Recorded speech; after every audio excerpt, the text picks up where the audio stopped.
विचार के लिए हिंदू नहीं है, लड़ने के लिए हिंदू है। जब लड़ना था मंदिर की लड़ाई तब विनय कटियार बहुत बड़े वाले हिंदू, कल्याण सिंह बहुत बड़े वाले हिंदू, उमा भारती बहुत बड़ी वाली हिंदू, परवीर तोगड़िया बहुत बड़े वाले हिंदू, रितंबरा बहुत बड़ी वाली हिंदू। और जब ट्रस्ट में रखने की बात आई, कहा नहीं नहीं अब तुम लोग हिंदू नहीं हो, ब्राह्मण लोग ही। हमने कहा अरे भाई दूसरे लोग अच्छे वाले नहीं होंगे मगर विनय कटियार तो तुम्हारी पार्टी के बढ़िया वाले हिंदू, उमा भारती तो बढ़िया वाली है, कल्याण सिंह तो बढ़िया वाले थे, अरे इनको रख लेते, दूसरे को नहीं रखते तो चलता, नहीं रखो भाई। साथियों, राष्ट्रीय पिछड़ा वर्ग मोर्चा ओबीसी के लोगों का राष्ट्रीय स्तर का संगठन है और राष्ट्रीय पिछड़ा वर्ग मोर्चा के माध्यम से पूरे देश भर में हम लोग ओबीसी के लोगों को उनके हक अधिकार को लेकर जागृत कर रहे हैं, उनको संगठित कर रहे हैं और संगठित करके उनके हक अधिकार के लिए सड़कों पर उतरकर संघर्ष भी करने का काम कर रहे हैं। इसी कड़ी में महाराष्ट्र के अंदर ये परिवर्तन यात्रा 21 जनवरी 2023 से नागपुर से शुरू की गई है। ये परिवर्तन यात्रा पूरे महाराष्ट्र की 200 से ज्यादा विधानसभाओं में जाएगी और 200 से ज्यादा विधानसभाओं में ये परिवर्तन यात्रा ले जाकर के ओबीसी के लोगों को उनके हक अधिकार के बारे में जागृत करने का काम और संगठित करने का काम इस परिवर्तन यात्रा के माध्यम से किया जाए। क्योंकि मैं बार बार इस बात को बोलता रहता हूं कि देश में ओबीसी की बहुत सारी समस्याएं हैं, मगर उन बहुत सारी समस्याओं में अगर पहले नंबर की कोई समस्या है तो समस्या ये है कि हमारी क्या समस्या है यही हम नहीं जानते। ये हमारी सबसे पहले नंबर की समस्या है। दूसरे नंबर की, तीसरे नंबर की, चौथे नंबर की, पांचवें नंबर की, छठे नंबर की बहुत सारी समस्याएं, उसकी बहुत बड़ी लिस्ट बन सकती है, मगर जो सबसे बड़ी समस्या है ओबीसी की, वो समस्या ये है कि हमारी क्या समस्या है यही हमको नहीं पता है। ये हमारी पहले नंबर की समस्या है। और जब हमारी समस्याओं के बारे में हमको नहीं पता है, हमारे इतिहास और हमारी गौरवशाली विरासत के बारे में हमको सही सही जानकारी नहीं, तो जो हमारा दुश्मन है, जो हमारे हक अधिकार पर कब्जा किया हुआ है, जो हमारे हक अधिकारों को खाने का काम कर रहा है, वो हमारा दुश्मन हमें गुमराह करके हमारा सपोर्ट ले रहा है, हमारा सहयोग ले रहा है, हमारी ताकत की वजह से वो ताकतवर बन रहा है और फिर हमें ही अधिकार वंचित करने का काम, हमें ही हमारे ही अधिकारों को खत्म करने का काम इस देश में किया जा रहा है। इसलिए राष्ट्रीय पिछड़ा वर्ग मोर्चा के माध्यम से पिछड़े वर्ग के लोगों को जगाने का काम निरंतर चल रहा है। देश की आजादी को लगभग 75 साल हो गए, 75 साल से ज्यादा हो रहे हैं और 75 साल होने पर पूरे देश भर में एक तरफ आजादी का अमृत उत्सव मनाया जा रहा है, लेकिन दूसरी तरफ ये परिवर्तन यात्रा भी हमको चलानी पड़ रही है कि देश में जानवरों की गिनती होती है, हिजड़ों की गिनती होती है, मगर देश में जो पिछड़े वर्ग के लोग हैं, ओबीसी समाज के लोग हैं, उनकी गिनती नहीं होती है। ये यात्रा भी आजादी के 75 साल में हमको चलानी पड़ रही है। ये यात्रा क्यों चलानी पड़ रही है? अगर आजादी हमको भी मिली और हमारे साथ भी देश में न्याय होता तो आजादी का अमृत महोत्सव मनाते समय ये परिवर्तन यात्रा हमको क्यों चलानी पड़ती? इसलिए चलानी पड़ रही है कि देश तो आजाद हो गया, लेकिन देश की जो बहुसंख्यक आबादी है वो आज तक आजाद नहीं। देश आजाद हो गया और आज जो लोग देशभक्ति और देशद्रोह का सर्टिफिकेट बांट रहे हैं, आपके नागपुर में बैठकर भी बांट रहे हैं और दिल्ली में भी बैठकर बांट रहे हैं। उनके बाप दादा की औकात नहीं थी कि अंग्रेजों को देश से खदेड़ देते, उनकी वजह से अंग्रेज देश छोड़कर नहीं गए। अगर अंग्रेज देश छोड़कर गए तो हमारे बाप दादा की औकात थी जिन्होंने अंग्रेजों को खदेड़ने का काम किया। क्यों खदेड़ने का काम किया? क्योंकि उन्हें यह बात समझाई गई, उन्हें यह बात बताई गई कि अंग्रेजों की वजह से तुम्हारी समस्याएं हैं। अगर अंग्रेजों को इस देश से खदेड़ दो तुम्हारी समस्याओं का समाधान हो जाए। तो हमारे लोगों ने अंग्रेजों को खदेड़ने के लिए लाठी खाई, डंडे खाए, गोली खाई, जेल गए, फांसी के फंदे तक लटक गए कि अंग्रेज इस देश से जाने चाहिए।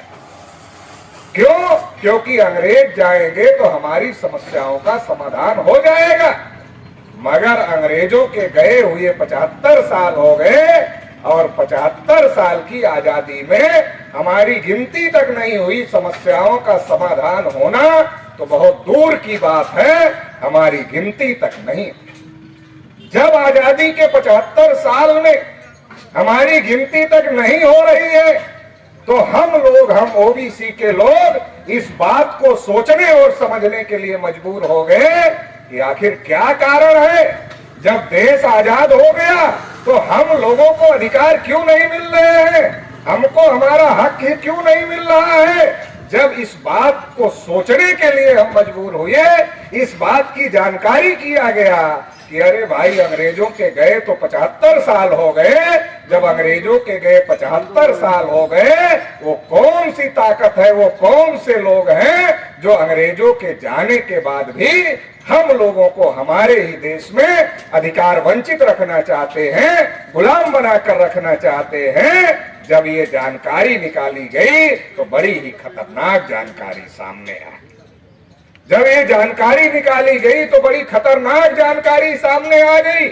और वो क्या जानकारी सामने आ गई कि इस देश में अंग्रेज बाद में आए, इस देश में मुगल बाद में आए और अंग्रेजों और मुगलों से पहले यूरेशिया से चलकर ब्राह्मण भारत में आए और ब्राह्मणों ने इस देश में वर्ण व्यवस्था बनाया, जाति व्यवस्था बनाया, अपने को सबसे ऊपर रखा, बाकी सबको अपने से नीचे रखने का काम किया। और हजारों साल तक हमारे लोगों को पढ़ने लिखने के अधिकार से, धन संपत्ति रखने से अधिकार से, बोलने सुनने के अधिकार से, कुर्सी पर बैठने तक के अधिकार से रोक कर रखने का काम किया। मनुस्मृति में लिखा कि अगर इनके कान में ज्ञान का एक शब्द पड़ जाए तो शीशा पिघला कर डाल दो, आंख से देख ले तो आंख फोड़ दो, आंख में सूजा डाल दो, उच्चारण करें बोले तो जीभ काट लो। ऐसी व्यवस्था तो अंग्रेजों ने और मुगलों ने कभी नहीं बनाई। ये अंग्रेजों और मुगलों के पहले ब्राह्मणों ने इस प्रकार की व्यवस्था को बनाने का काम किया। इसलिए ज्योतिबा फूले ने जब 1848 में लड़ाई शुरू किया तो 1848 में उन्होंने कहा कि हमें इनसे आजादी चाहिए जो अंग्रेजों से पहले आकर हमारे लोगों को गुलाम बनाकर रखे हुए हैं। हमें पहले इनसे आजादी चाहिए और ज्योतिबा फूले ने हमारी आजादी की लड़ाई को शुरू किया। तो इस बात को आज की तारीख में समझना बहुत ज्यादा जरूरी है, क्योंकि अंग्रेजों को तो हमारे पुरखों ने खदेड़ दिया, मगर हमको क्या मिला? अंग्रेज चले गए और ब्राह्मणों ने देश पर कब्जा कर लिया। अंग्रेज चले गए, ब्राह्मणों ने देश पर कब्जा कर लिया और देश में हमारी आबादी आधे से 2% ज्यादा है। वैसे अगर आज की तारीख में जनगणना हो जाए तो आधे से कम 10% ज्यादा है। लेकिन 1931 की जनगणना के अनुसार, गुलाम भारत में जो जनगणना हुई थी उसके अनुसार, अंग्रेजों ने जो गिनती किया था उसके अनुसार, 1931 की जनगणना के अनुसार हमारी आबादी, केवल ओबीसी की आबादी 52% है, मतलब आधे से 2% ज्यादा है। इसीलिए मैं कभी कभी अपने ओबीसी के लोगों को पूछता कि दुनिया में कितने अजूबे हैं, तो हमारे कुछ ओबीसी के लोगों ने हमको बताया, पढ़े लिखे ओबीसी के लोगों ने, कि पटेल जी दुनिया में 7 अजूबे। तो हमने कहा अपनी तरफ नहीं देखा क्या? बोला अपनी तरफ क्यों देखना है, क्या हम भी अजूबे हैं दुनिया के? तो हमने कहा दुनिया का 8वां अजूबा भारत देश का ओबीसी है। बोला ऐसा आप क्यों कह रहे हैं? हमने कहा ऐसा इसलिए कह रहे हैं कि हम अजूबा ज्यादा दिन तक बने रहना नहीं चाहते, इसलिए बता रहे हैं। पहले समझना पड़ेगा कि दुनिया के 8वें अजूबे हम बने हुए हैं। क्यों बने हुए? राष्ट्रपिता ज्योतिबा फूले ने संघर्ष किया, छत्रपति साहू महाराज ने संघर्ष किया, बाबा साहब अंबेडकर ने संघर्ष किया और संघर्ष करके लोकतंत्र भारत में लागू कर दिया, सबको वोट का अधिकार दे दिया। अब मान लो अगर साहू जी वोट डाले तो कितना गिना जाएगा? 1 गिना जाएगा। और कोई ब्राह्मण भागवत जी वोट डाले तो कितना गिना जाएगा? 1 ही गिना जाएगा, 2 तो नहीं गिना जाएगा ना। मतलब जो हमारे वोट की वैल्यू है और जो भागवत जी के वोट की वैल्यू, जो हमारे वोट की वैल्यू है और जो भागवत जी के वोट की वैल्यू है, वो वैल्यू बराबर है। और भागवत जी की संख्या देश में 3.5%, 52% है। शेड्यूल कास्ट के लोगों की समस्या है, कहीं मूंछ रखने की वजह से पीट दिया जाता है, कहीं घोड़ी पर चढ़ने की वजह से पीट दिया जाता है, कहीं जय भीम बोलने से हत्या हो जाती है। देश भर में आप खबरें पढ़ रहे हो। कोविंद जी राष्ट्रपति थे, जब मंदिर में गए तो ब्राह्मणों ने कहा आप देश के राष्ट्रपति हैं, मगर मंदिर पर तो हमारा अधिकार है, इसलिए एंट्री नहीं, बाहर रहो। तो सीढ़ी पर बैठकर कोविंद जी को पूजा करना पड़ा। हमारे कानपुर के हैं, उत्तर प्रदेश के। तो ये हालात है देश में, शेड्यूल कास्ट पर अन्याय अत्याचार हो रहा है, आदिवासियों को उनके जल जंगल जमीन से खदेड़ा जा रहा है, माइनॉरिटी में जो सबसे बड़ी माइनॉरिटी मुस्लिम माइनॉरिटी है उसके ऊपर लगातार हमले हो रहे। तो देश में जो 90% से ज्यादा की आबादी है उनके ऊपर हमले हो रहे हैं, उनके ऊपर अन्याय अत्याचार हो रहा है। और लोकतंत्र में इतनी बड़ी आबादी के ऊपर अन्याय अत्याचार हो रहा है और फिर भी सरकार 3.5% के लोग चला रहे। 52% ओबीसी होते हुए 75 साल में गिनती नहीं हुई, 75 साल में गिनती नहीं हुई। लोकतंत्र में संख्या का महत्व होता है और हमारी 75 साल में गिनती नहीं हुई तो हम दुनिया के 8वें अजूबे से कम है क्या? हमारे समर्थन के बगैर, हमारे सपोर्ट के बगैर किसी की सरकार नहीं बन सकती, ना बन सकती है, ना चल सकती है, ना कभी बनती है, ना कभी चलती है। अभी सेंटर में जो मोदी जी सरकार चला रहे हैं, तो मोदी जी भी बैकवर्ड क्लास के सपोर्ट से ही चला रहे हैं। और मोदी जी जब 2014 में चुनाव प्रचार में आए थे तो मोदी जी ये कह रहे थे कि हम पिछड़े वर्ग के, इसलिए हमारे साथ भी भेदभाव होता है, हमारा भी अपमान होता है, सब मोदी जी कह रहे थे। तो हमारे लोगों ने सोचा हम भी पिछड़े वर्ग के हैं, मोदी जी भी पिछड़े वर्ग के हैं, हमारे साथ भी भेदभाव होता है, मोदी जी के साथ भी भेदभाव होता है, तो अच्छा मौका है अपना प्राइम मिनिस्टर बना लेते हैं तो अपनी समस्याओं का समाधान हो जाए। मोदी जी को प्राइम मिनिस्टर बना दिया। महाराष्ट्र की सरकार पहले वाली जो थी उद्धव जी के नेतृत्व वाली, वो सुप्रीम कोर्ट गई, इस बात को लेकर गई या तो सेंट्रल गवर्नमेंट 2011 में जो कास्ट बेस्ड सर्वे हुआ था, सोशियो इकोनॉमिक सर्वे, उसकी रिपोर्ट हमें दे दे, या तो जो जनगणना होने वाली है उसमें जाति आधारित जनगणना सेंट्रल गवर्नमेंट करवा ले। तो नरेंद्र मोदी जी की सरकार ने सुप्रीम कोर्ट में हलफनामा लगाया, एफिडेविट लगाया कि ना तो हम 2011 के सर्वे की रिपोर्ट दे सकते हैं और ना ही हम जो सेंसस होने वाली है इसमें कास्ट बेस्ड सेंसस कर सकते हैं। तो बड़ा आश्चर्य हुआ हम लोगों को कि एक बैकवर्ड क्लास का आदमी जो देश के प्रधानमंत्री हैं, उनके द्वारा इस प्रकार का काम हो रहा है।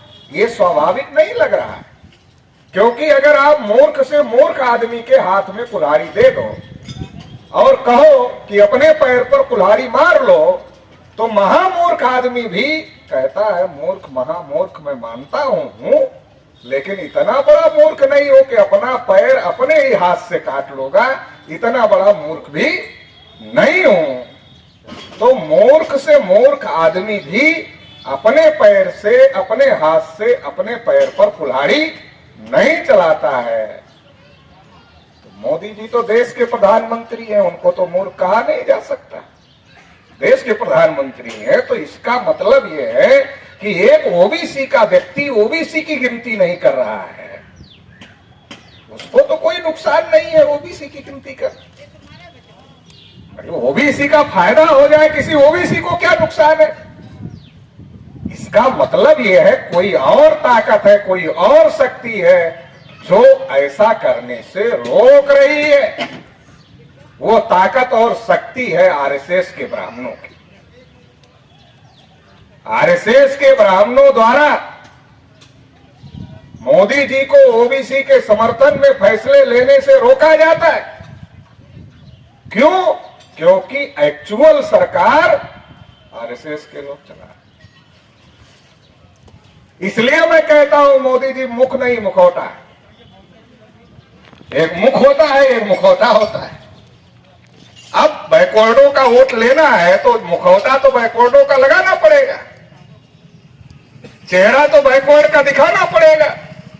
तो बैकवर्ड का चेहरा दिखाया जा रहा है और पीछे से सरकार ब्राह्मण चलाने का काम कर।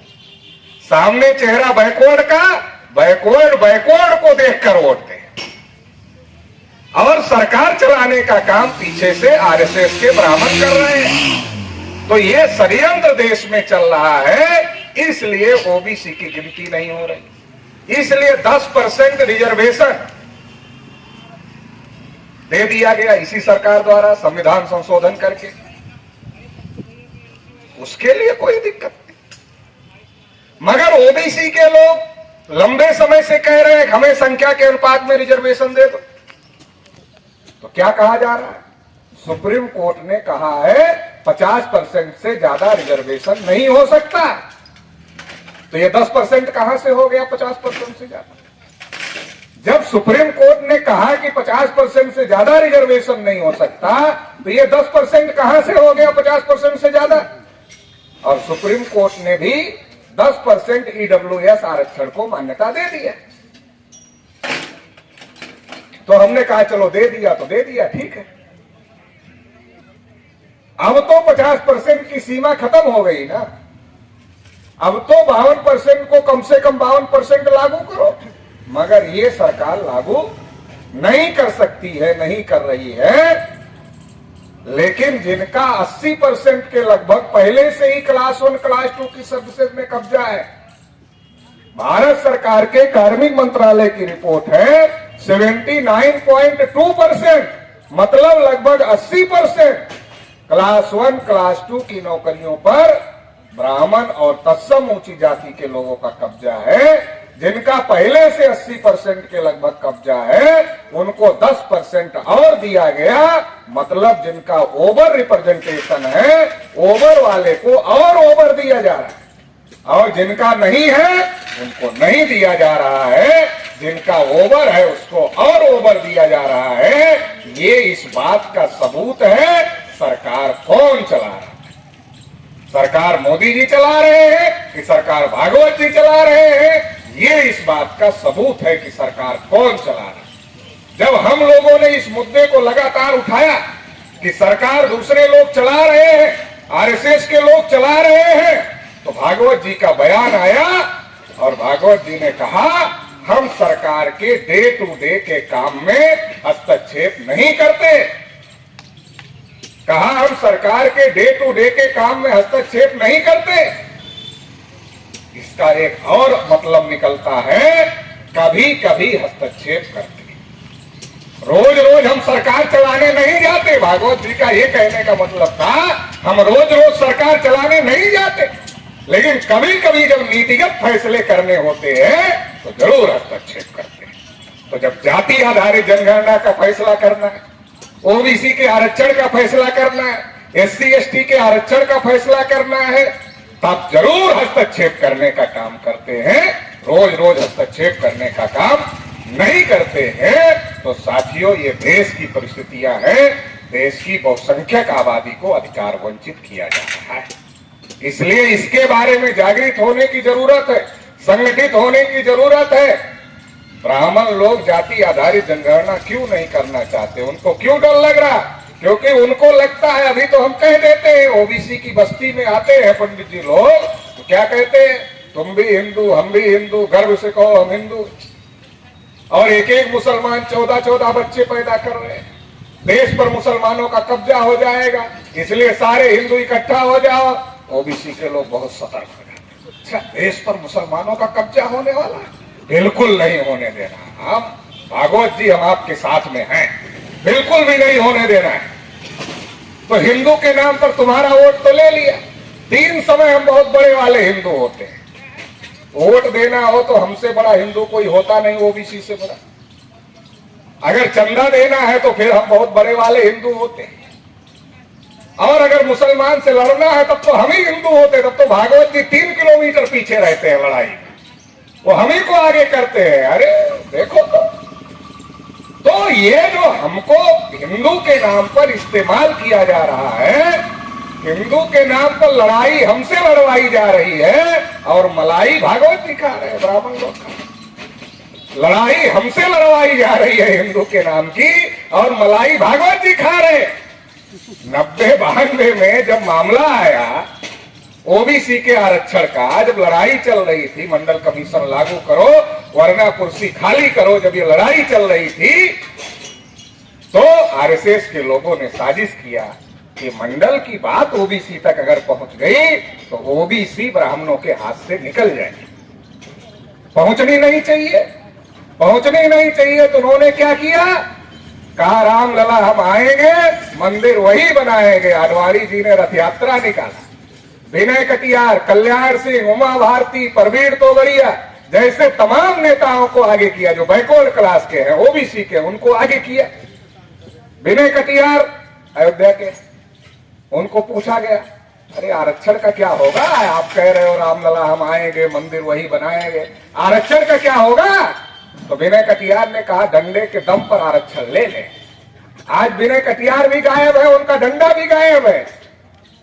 और जिस मंदिर के लिए लड़ रहे थे वो मंदिर बन रहा है, ट्रस्ट बन रहा है, उसका शिलान्यास हुआ। कटियार को हवा तक नहीं लगने दिया। वहां के जो लड़ाई लड़ रहे थे बैकवर्ड क्लास के नेता, उनको वहां की हवा तक नहीं लगने दिया। और जो ट्रस्ट बनाया गया, उस ट्रस्ट में एक भी बैकवर्ड क्लास के आदमी को नहीं रखा गया।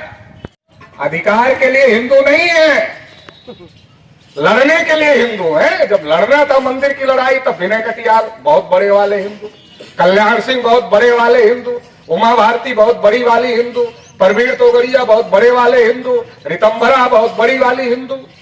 और जब ट्रस्ट में रखने की बात आई, कहा नहीं नहीं, अब तुम लोग हिंदू नहीं हो, अब ब्राह्मण लोग ही हिंदू। तो ब्राह्मणों को रखा, एक भी ओबीसी को ट्रस्ट में नहीं रखा। हमने कहा अरे भाई, दूसरे लोग अच्छे वाले नहीं होंगे, मगर विनय कटियार तो तुम्हारी पार्टी के है, बढ़िया वाले हिंदू हैं।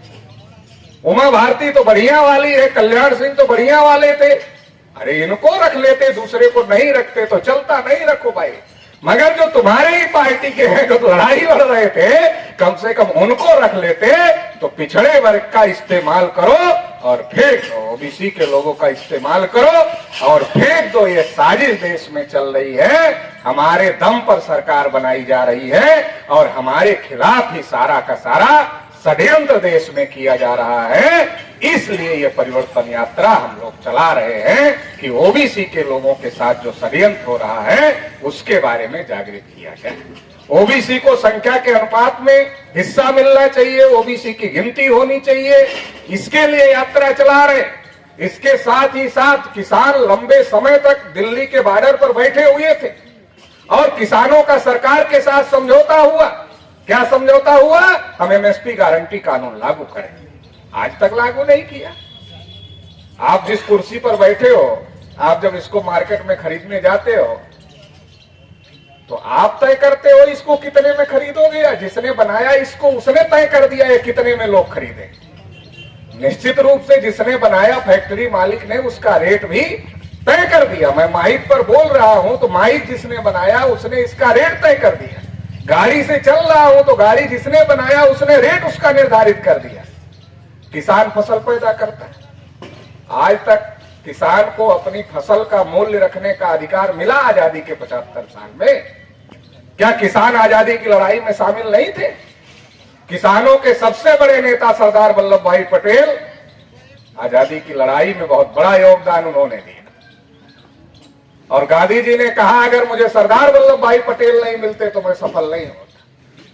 लेकिन जब प्रधानमंत्री बनाने का मौका आया तो गांधी जी भूल गए। हर समय याद था गांधी जी को कि अगर सरदार पटेल नहीं मिलते तो वो सफल नहीं होते। लेकिन जब प्रधानमंत्री बनाने का मौका आया तो नेहरू को बना दिया और सरदार पटेल की सारी कुर्बानी भूल गए। तो ये इस देश का इतिहास है, हमें समझने की जरूरत है। किसानों ने भी आजादी की लड़ाई में बहुत कुर्बानी दी है, मगर 75 साल से नहीं। उनको अपनी फसल का मूल्य रखने का अधिकार नहीं मिला। वो तो कह रहे हैं हमको न्यूनतम समर्थन मूल्य दे दो। सरकार न्यूनतम भी देने के लिए तैयार नहीं, तो वो भी होना चाहिए। इसके लिए भी हम लोग लड़ाई लड़। इसके साथ ही साथ देश में बड़े पैमाने पर निजीकरण हो रहा है। आप लोगों को याद होगा मोदी जी का 2014 के इलेक्शन का भाषण, जब वो कहते थे देश नहीं बिकने दूंगा। तो हमारे लोग, ओबीसी के लोगों की भावनाएं देश के साथ बहुत ज्यादा जुड़ी रहती। हमारे लोगों को जब देश के ऊपर आता है तो पहले खड़े हो जाते हैं। अपना फायदा हो नुकसान हो वो नहीं सोचते हैं, देश के लिए खड़े हो जाते हैं मजबूत। ये आजादी की लड़ाई में भी हमारे लोग खड़े हुए और लगातार देश के लिए खड़े हुए। लेकिन जो ये हमारी भावनाएं हैं इसका मिसयूज करने का काम कुछ लोग कर रहे हैं। तो देश का नाम लेकर हमारा समर्थन लेते हैं और फिर देश के खिलाफ काम करते हैं। कहा देश नहीं बिकने दूंगा तो हमारे लोगों ने सोचा यार बड़ी अच्छी बात है, देश नहीं बिकना चाहिए। और जब मोदी जी देश के प्रधानमंत्री बन गए तो मन ही मन कसम खा लिया देश नहीं बचने दूंगा। पहले कहा देश नहीं बिकने दूंगा और अब कह रहे हैं देश नहीं बचने दूंगा। तो एक एक चीज अडानी और अंबानी को देने का काम लगातार चल रहा है। मान लो आज सरकारी चीज को अडानी ने खरीद लिया, कल अमेरिका की कंपनी ने अडानी से संपर्क किया, अरे भाई जो चीज तू 200 करोड़ में खरीदे हो हम तुमको उसके 500 करोड़ देते हैं, तो अडानी देगा कि नहीं देगा? अरे व्यापारी का काम तो मुनाफे में व्यापार करना है। तो देश को विदेशी ताकतों के हाथों में सौंपने का षड्यंत्र देश में चल रहा है। बड़े पैमाने पर निजीकरण किया जा रहा है और निजीकरण जो हो रहा है देश की संपत्ति तो जा ही जा रही है, इसके साथ ही साथ ओबीसी एससी एसटी का रिजर्वेशन भी खत्म हो रहा है। चर्चा निजीकरण की हो रही है, खत्म रिजर्वेशन हो रहा है, खत्म आरक्षण हो रहा है। पहले लाखों नौकरियां टेलीफोन में मिलती थी, लाखों नौकरियां रेलवे में मिलती थी, आज ठेकेदारी पर था। नौकरियां नहीं है, अनपढ़ लोगों को रेलवे और टेलीफोन नौकरी देता था। आज graduate engineer, post graduate engineer को भी नौकरी नहीं है। ये स्थिति देश में पैदा हो गई। तो हमको समझना पड़ेगा कि देश में ये जो निजीकरण किया जा रहा है इसको रोकना पड़ेगा। और निजी क्षेत्र चूंकि अपने आप नहीं चलते, सरकार की मदद के बगैर निजी क्षेत्र नहीं चलते, तो सरकार की मदद से चलते हैं।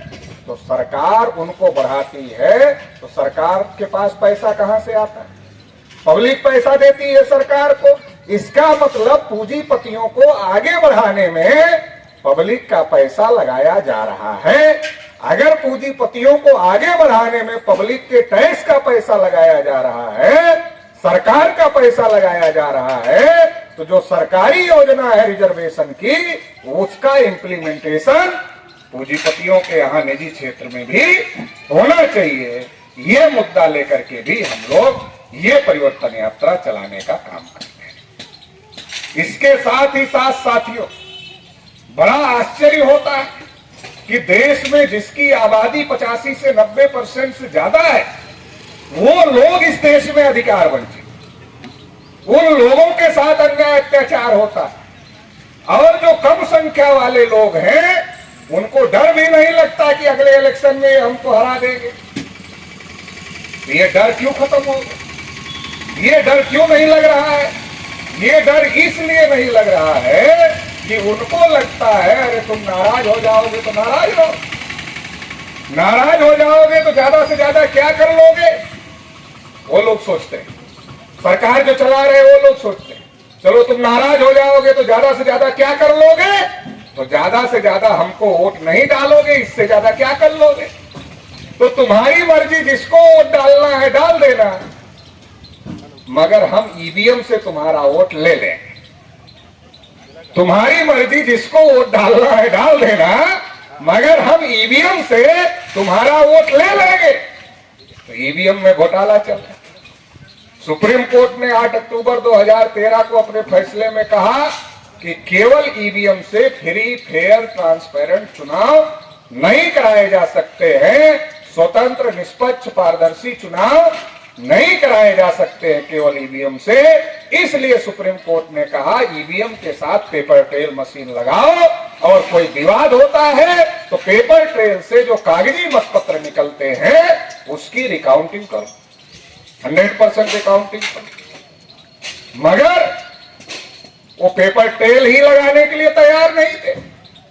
ये तो अमन मेश्राम साहब का धन्यवाद देना चाहिए भारत के तमाम नागरिकों को कि वो दोबारा सुप्रीम कोर्ट में गए और सुप्रीम कोर्ट को कहा कि आपके आदेश पर चुनाव आयोग कुछ नहीं कर, आपके आदेश पर पेपर ट्रेल नहीं लगा रहा है। तो अमन मेश्राम के फेवर में सुप्रीम कोर्ट ने फैसला दिया और 100% ईवीएम मशीनों पर पेपर ट्रेल मशीन लग गई। लेकिन अब जो बदमाश लोग हैं वो सतर्क हो गए, पेपर ट्रेल मशीन लग गई कि अरे पेपर ट्रेल लग गया तो फिर कैसे होगा घोटाला। तो फिर उन लोगों ने इसकी काउंटिंग नहीं होनी चाहिए उसका षड्यंत्र किया। अब पेपर ट्रेल तो लग गया, मगर पेपर ट्रेल से जो कागज निकल रहा है, जो मतपत्र निकल रहा है, उसका मिलान होगा तभी तो घोटाला पकड़ा जाएगा, तभी तो चोरी पकड़ी जाएगी। वो मिलान ही नहीं होता। तो 100% मिलान होना चाहिए, या तो 100% मिलान हो और या तो बैलेट पेपर से चुनाव कराया जाए ताकि स्वतंत्र, निष्पक्ष और पारदर्शी चुनाव हो सके और देश में जो बहुसंख्यक लोग हैं उनकी जो भावनाएं हैं, उनका जो मत है वो प्रदर्शित हो सके। तो ये तमाम मुद्दों को लेकर के हम लोग ये परिवर्तन यात्रा निकाल रहे हैं। इस परिवर्तन यात्रा का एक और भी बहुत बड़ा मकसद है, इस देश में जो बहुजन लोग हैं, बहुसंख्यक लोग हैं, उनके हक अधिकार की लड़ाई फूले साहू अंबेडकर पेरियार ने लड़ने का काम किया। लेकिन इस देश के अंदर फूले साहू अंबेडकर पेरियार के आंदोलन को ब्राह्मणवादियों द्वारा, मनवादियों द्वारा शेड्यूल कास्ट तक रोकने की कोशिश की गई, क्योंकि उनको डर लगता है अगर ये मामला फूले साहू अंबेडकर पेरियार की विचारधारा अगर ओबीसी के लोगों के अंदर पहुंच गई तो देश में क्रांति हो जाएगी, ब्राह्मणवाद नष्ट हो जाएगा, खत्म हो जाएगा। इसलिए उसको रोकने की कोशिश उनके द्वारा की जाती है। इसलिए राष्ट्रीय पिछड़ा वर्ग मोर्चा इस आइडियोलॉजी को हर ओबीसी के घर में पहुंचाने का काम करेगा, जो हमारे पुरखों की आइडियोलॉजी, जो हमारे पुरखों की आइडियोलॉजी है और जो हमारी मुक्ति की, हमारी आजादी की आइडियोलॉजी, ये विचारधारा है। इस विचारधारा को इस परिवर्तन यात्रा के माध्यम से ओबीसी के घर घर तक पहुंचाने का काम करेंगे। और आने वाले समय में हम पिछड़े नहीं रहना चाहते। अभी पिछड़े राष्ट्रीय पिछड़ा वर्ग मोर्चा है, तो कुछ ओबीसी के लोग कहते हैं सर पिछड़ा थोड़ा अच्छा नहीं लगता, मन में गिनती नहीं करा पाए 75 साल में, तो अगड़े हैं क्या? 75 साल में गिनती नहीं करा पाए तो अगड़े नहीं है, पिछड़े ही हैं। तो लेकिन हम हमेशा रहना नहीं चाहते, हम 8वां अजूबा बन के हमेशा रहना नहीं चाहते, बल्कि इस देश का जो बहुसंख्यक है, जो इस देश का असल बासिंदा है, जो इस देश का मूल निवासी है, वो इस देश का शासक बने, ऐसा हम चाहते। और क्यों चाहते? क्योंकि आप देश का भला चाहते, वो भाषण देते हैं भारत विश्व गुरु बनेगा, हमारे लोग खुश होते हैं, बने। वो बनाने वाले हैं क्या? जब हमारे बुजुर्गों का, हमारे पुरखे पूर्वजों का राज था, तब भारत विश्व गुरु था, तब भारत सोने की चिड़िया था। नालंदा जैसी यूनिवर्सिटियां, तक्षशिला जैसी यूनिवर्सिटियां बनाई थी हमारे पुरखों ने, और दुनिया के लोग पढ़ने के लिए आते थे, उनको गर्व होता था। आज दुनिया की 200 यूनिवर्सिटियों में भारत का कोई भी नहीं। इतना ज्यादा पतन हो गया भारत का, क्यों? क्योंकि हम लोग सरकार नहीं चला। हमारा देश है मगर हम नहीं चला रहे। देश हमारा है, दूसरों को दे दिया है। नई गाड़ी खरीद लो, दूसरे को नहीं देते चलाने के लिए, बोलते अरे खराब कर देगा, नई गाड़ी अभी लिया है, कैसे दूसरे को देंगे? नहीं देते, मगर देश दे दिया दूसरों को चलाने के लिए, तो देश खराब हो रहा है।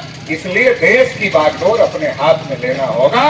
भारत को फिर से विश्व गुरु बनाना है, भारत को फिर से सोने की चिड़िया बनाना है, तो इस देश के मूल्यवासियों को इस देश का हुक्मरान बनना होगा, इस देश का शासक बनना होगा। इसलिए बाबा साहब डॉक्टर अंबेडकर ने कहा था शासन करती जमात बन। इसलिए कहा था क्योंकि वो जानते थे कि ये जो लोग हैं ये देश का सत्यानाश करेंगे। अगर ये लोग शासन करती जमात बनेंगे तभी भारत की जो गौरवशाली विरासत है वो पुनः वापस आ सकती है। तो साथियों, इन मकसद को लेकर के ये परिवर्तन यात्रा पूरे महाराष्ट्र में चलेगी। 101 दिन तक ये परिवर्तन यात्रा पूरे महाराष्ट्र में चलेगी। आप सभी लोगों ने इस परिवर्तन यात्रा का स्वागत किया, समर्थन किया, इसके लिए हम आपके आभारी हैं। बहुत बहुत आभार, धन्यवाद। जय मूल्यवासी, जय भारत।